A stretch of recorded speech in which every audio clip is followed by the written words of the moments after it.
ପିଲାମାନେ ଆଜି ଆମେ ସାହିତ୍ୟ କୁସୁମ ପଞ୍ଚମ ଶ୍ରେଣୀର ଏକ ନୂତନ କବିତାଟି ପାଠ କରିବା।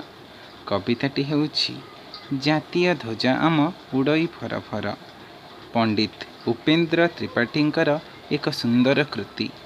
ଏଠାରେ କବି ବିଦେଶୀ ଶାସନରେ କିପରି ଆମ ଦେଶ ଅଧୀନରେ ଥିଲା ଓ ସେ କାଳରେ ଆମେ କିପରି କଷ୍ଟ ଭୋଗୁଥିଲେ ସେହି ବିଷୟରେ ଅତି ସୁନ୍ଦର ଭାବରେ ବର୍ଣ୍ଣନା କରି ଲେଖିଛନ୍ତି। ବିଦେଶୀ ଶାସନରେ ଅଧୀନ ଥିଲା ଦେଶ, ସେକାଳେ ଭୋଗୁଥିଲୁ କେତେ ଯେ ଆମେ କ୍ଲେଶ। ସ୍ୱାଧୀନ ଆଜି ଆମେ କାହାକୁ ନାଇଁ ଡର, ଜାତୀୟ ଧ୍ୱଜ ଆମ ଉଡ଼ଇ ଫରଫର। ତାପରେ କବି ଅତି ସୁନ୍ଦର ଭାବରେ ବର୍ଣ୍ଣନା କରି କହିଛନ୍ତି, ଏଣିକି ଭଲ ଯାହା କରିବୁ ସେହି କାମ, ଜାତିର ଇତିହାସେ ରହିବ ଆମ ନାମ। କର୍ତ୍ତବ୍ୟ ପଥ ଧରି ହୋଇବୁ ଅଗ୍ରସର, ଜାତୀୟ ଧ୍ୱଜ ଆମ ଉଡ଼ଇ ଫରଫର। ସତରେ ପଣ୍ଡିତ ଉପେନ୍ଦ୍ର ତ୍ରିପାଠୀ କେତେ ସୁନ୍ଦର ଭାବରେ ଆମ ଜାତୀୟତା ବିଷୟରେ ଆମକୁ ଚେତାଇ ଦେଇଛନ୍ତି।